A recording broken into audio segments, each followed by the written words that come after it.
Hello दोस्तों, स्वागत है आपका।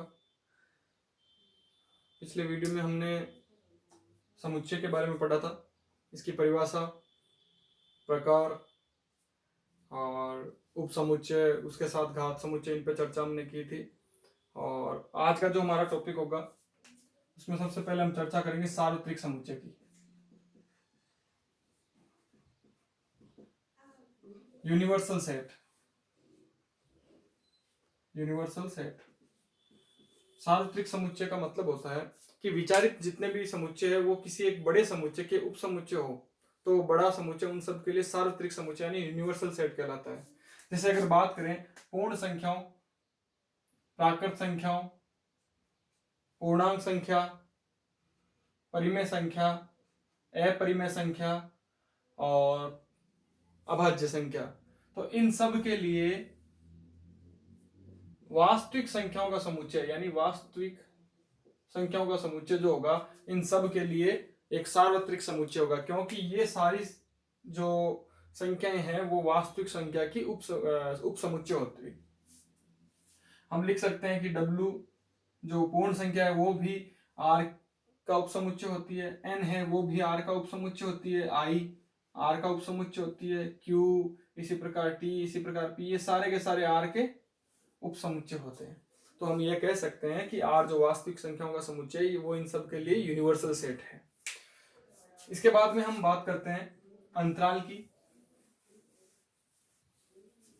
अंतराल क्या है?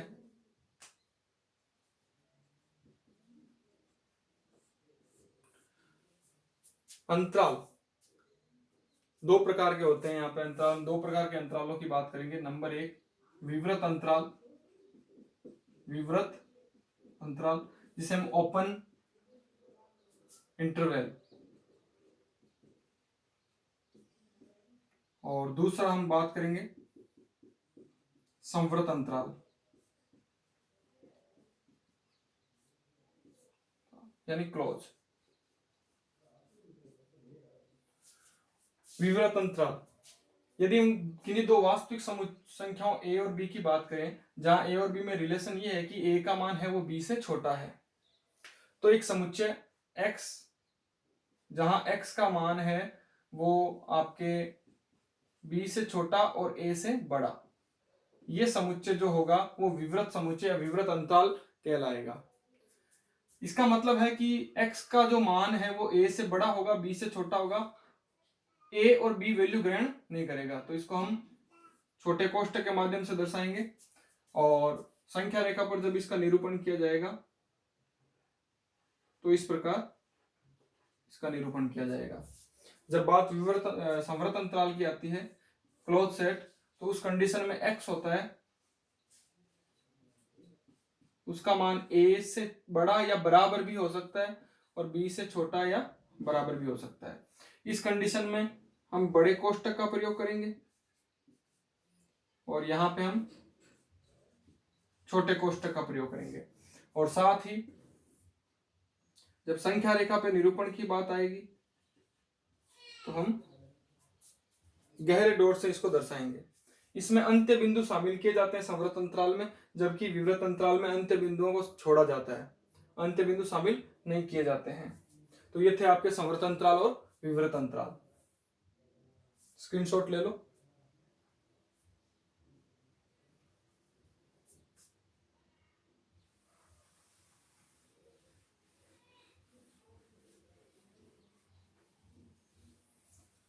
अगली जो बात हम करेंगे वो हम करेंगे संक्रियाओं की। समुच्चय पर परिभाषित विभिन्न संक्रियाएं, तो विशेषतः चार संक्रियाओं की बात करेंगे, जिनमें ए है सम्मिलन, या हम जिसे यूनियन भी कहते हैं, यूनियन। दो नंबर हम बात करेंगे सर्वनिष्ठ, जिसे हम इंटरसेक्शन कहेंगे। तीन नंबर हम बात करेंगे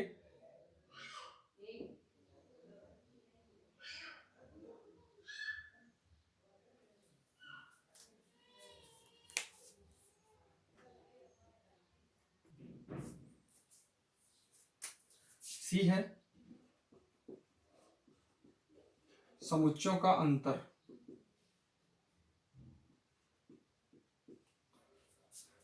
और डी है पूरक समुच्चय।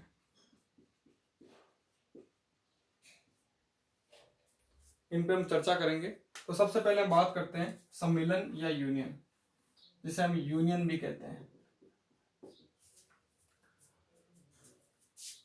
अगर हम किन्हीं दो समुच्चयों की बात करें ए और बी की, तो इनका जो यूनियन होगा ए यूनियन बी, वो इस प्रकार निरूपित किया जाएगा कि ए यूनियन बी में सभी अवयव या तो ए से लिए जाएंगे या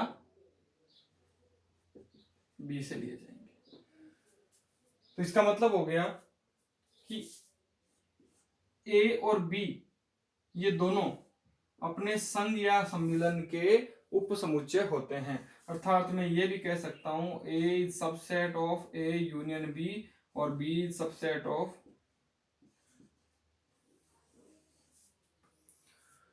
अर्थात विचारित जितने भी समुच्चय है वो किसी एक समुच्चय की यदि उप समुच्चय हो तो हम कह सकते हैं कि वो समुच्चय उन सब के लिए यूनिवर्सल सेट कहलाता है।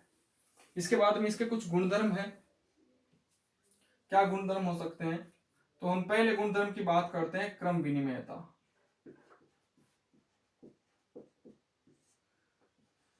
ए यूनियन बी लिखो या बी यूनियन ए लिखो, दोनों एक ही बात है, क्रम का पालन करता है। दूसरा जो नियम है कि यदि ए का रिक्त समुच्चय फाई के साथ, ए का यदि आप रिक्त समुच्चय फाई के साथ यूनियन लेते हो या फाई यूनियन ए लेते हो, तो दोनों ही कंडीशन में आपको ए मिलेगा। इसका मतलब है कि फाई जो समुच्चय यानी रिक्त समुच्चय है, रिक्त समुच्चय फाई ये यूनियन यानी सम्मिलन संक्रिया के लिए तत्समक अवयव है, तत्समक अवयव है। 3 नंबर, अगर हम ए का यूनिवर्सल सेट के साथ में, यहां फाई था, ये यूनियन है जो संघ को दर्शाता है, ये यूनिवर्सल सेट सार्वत्रिक समुच्चय करते हैं, तो मुझे वापस यू मिलेगा, सॉरी यूनिवर्सल सेट मिलेगा। चौथा बिंदु है 4 नंबर, ए यूनियन ए, जिसे हम आइडोम्पोटेंट नियम या वर्गसम नियम कहते हैं। इसका मान वापस ए मिलता है हमें, जिसे हम वर्गसम नियम कहते हैं। तो ये कुछ गुणधर्म थे इसके। इसके बाद में जो अगला बिंदु है हमारा, वो है समुच्चयों का सर्वनिष्ठ, इंटरसेक्शन। इससे पहले एक बार इसको जल्दी से स्क्रीनशॉट ले लें इसका।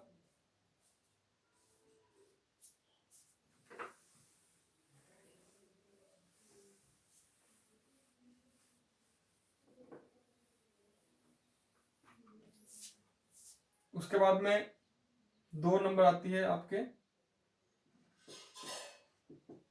समुच्चय का सर्वनिष्ठ यानी इंटरसेक्शन।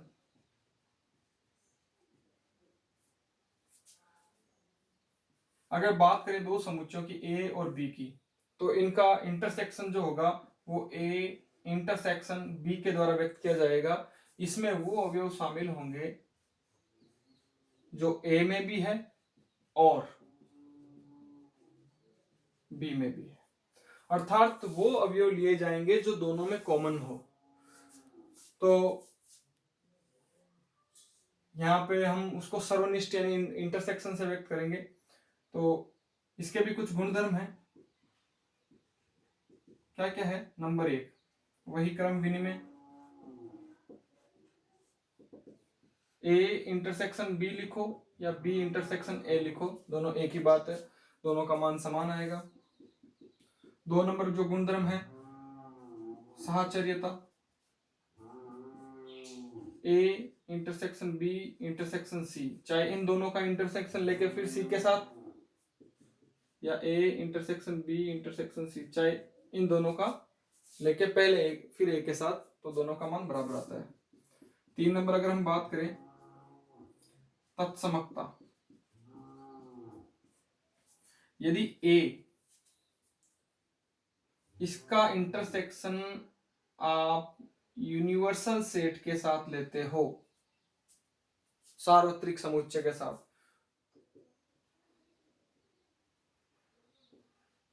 तो हमें उत्तर में जो राशि मिलेगी, जो समुच्चय मिलेगा वो ए मिलेगा, क्योंकि यूनिवर्सल सेट और ए में जो कॉमन पार्ट होगा वो ए ही होगा, क्योंकि हम जानते हैं कि ए है वो यू का सबसेट है।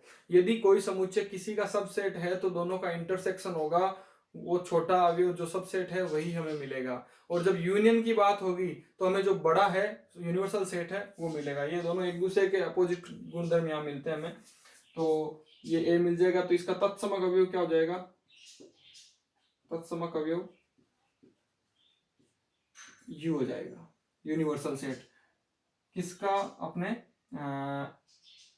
सर्वनिष्ठ का, सर्वनिष्ठ संक्रिया का तत्समक अवयव जो है वो आपके यू हो जाएगा। इससे पहले सम्मेलन का जो तत्समक अवयव था वो था आपके 5। अगला गुणधर्म है 4 नंबर, अगर ए का इंटरसेक्शन ए के साथ लिया जाए तो पुनः हमें ए ही मिलता है, जो आइडोपोटेंट नियम था, वर्ग सम नियम हमने पढ़ा था। इसके बाद 5 नंबर हम पढ़ेंगे कि ए बी और सी, मान लो कोई 3 समुच्चय है, तो अगर मैं A intersection B union C लिखता हूं तो इसका बंटनता के नियम से हम इसको ऐसे लिख सकते हैं, ए इंटरसेक्शन बी, पहले ए का इंटरसेक्शन बी के साथ, फिर मध्य में जो चिन्ह है यू, फिर ए का इंटरसेक्शन सी के साथ। इस प्रकार हम बंटनता का नियम भी यहाँ पे बना सकते हैं। अगर ए का इंटरसेक्शन 5 के साथ लिया जाए रिक्त समुच्चय के साथ, तो हमें 5 ही मिलता है वापस। तो ये कुछ महत्वपूर्ण इसके गुणधर्म है समुच्चयों के सर्वनिष्ठ के। इसके बाद में एक चीज हमें और ध्यान में रखनी है कि यदि ए और बी दो ऐसे कोई समुच्चय है जिनमें कोई भी पार्ट कॉमन नहीं है, अर्थात जब ए और बी का इंटरसेक्शन लिया जाए तो कुछ भी कॉमन नहीं आ रहा है, इसका मतलब 5 आ रहा है, तो ए और बी परस्पर डिसजॉइंट सेट्स कहलाएंगे, यानी असंयुक्त समुच्चय, असंयुक्त समुच्चय कहलाएंगे यदि 5 के बराबर आ जाते हैं तो। 3 नंबर टॉपिक है हमारा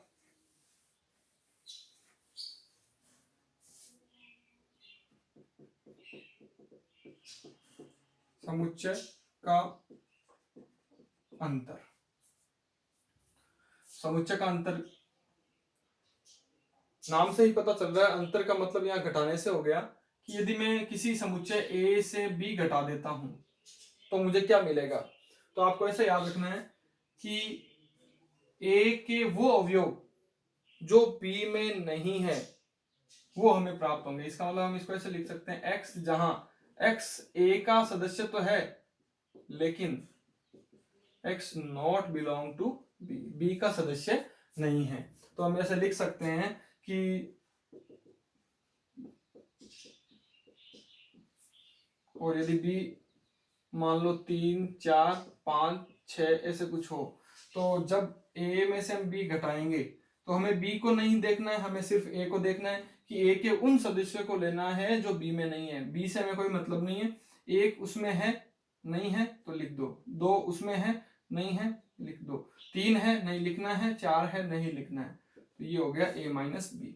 अर्थात वह प्रत्येक सदस्य जो बी का भाग नहीं है वो हमें इसमें ए माइनस बी में लिखना है।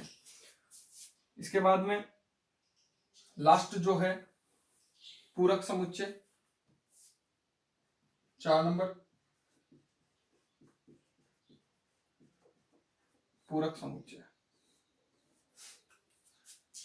किसी समुच्चय ए का पूरक समुच्चय ए डैश होता है, जहां ए डैश बराबर क्या होगा, ए डैश बराबर होगा यू यूनिवर्सल सेट माइनस ए, अर्थात ए डैश में वो सभी अवयव होंगे,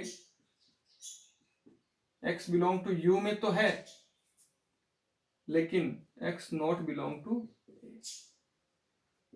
ए में नहीं है। यानी वो अवयव हम लेंगे या वो सदस्य हम लेंगे जो ए में नहीं है, उनको हम ए डैश में शामिल करेंगे। तो ये थे कुछ इनके पूरक समुच्चय के कुछ गुण भी है, जैसे ए यूनियन ए डैश। अगर ए और ए का पूरक लेते हैं तो यूनिवर्सल सेट मिलेगा हमें। यदि ए और ए डैश का इंटरसेक्शन लेते हैं तो फाई मिलेगा। इसके साथ समुच्चयों के जो ऊपर परिभाषित जो संक्रियाएं थी वो हमने पढ़ ली। अब हम बात करेंगे कुछ फॉर्मूलों और वेन आरेख की,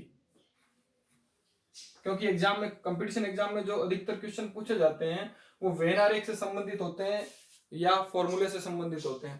तो हम बात करते हैं वेन आरेख।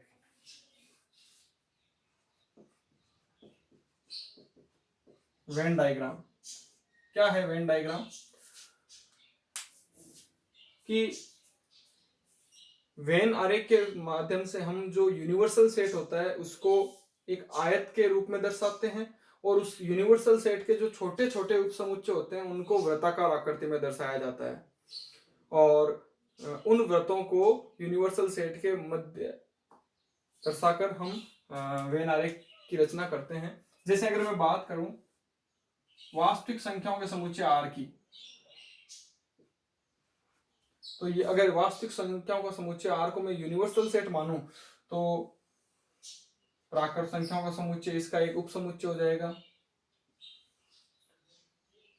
अपरिमेय संख्याओं का समुच्चय उपसमुच्चय हो जाएगा, पूर्णांकों का समुच्चय। तो इस प्रकार हम उपसमुच्चय होते हैं उनको वृत्त से, और जो यूनिवर्सल सेट होता है उसको हम आयत के माध्यम से दर्शाते हैं। तो अब यहाँ पे हमने 4 संक्रियाएं पढ़ी थी, हम उन चारों का एक बार अध्ययन कर लेते हैं। जो पहली संक्रिया थी संघ या यूनियन, उसके लिए जो ए और बी दो सदस्य है, मान लो समुच्चय है, सॉरी, उनके लिए यूनियन क्या बनेगा, ये ए है और ये बी है, मान लो इंटरसेक्ट होते हैं दोनों, तो इनका जो यूनियन होगा ए यूनियन बी, वो इस प्रकार दिखेगा आपको कुछ।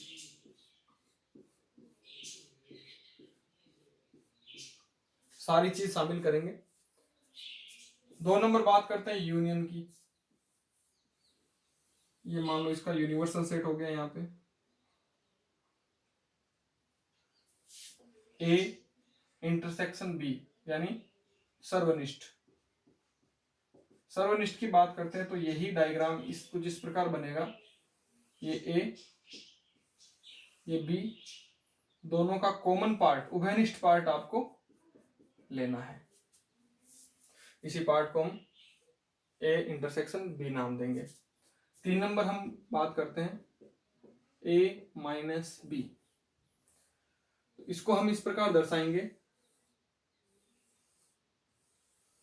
ये है ए, ये है बी, ये दोनों का इंटरसेक्शन पार्ट हो गया। तो ए के वो अवयव जो बी में नहीं है, तो एक ऐसा भाग है मध्य का जो दोनों में है, तो इसको छोड़ना है, बाकी भाग आपको लेना है। यदि बी माइनस ए पूछा जाता तो इधर वाला भाग होता। लास्ट इसमें 4 नंबर हमने पढ़ा था पूरक समुच्चय का। पूरक समुच्चय, पूरक समुच्चय में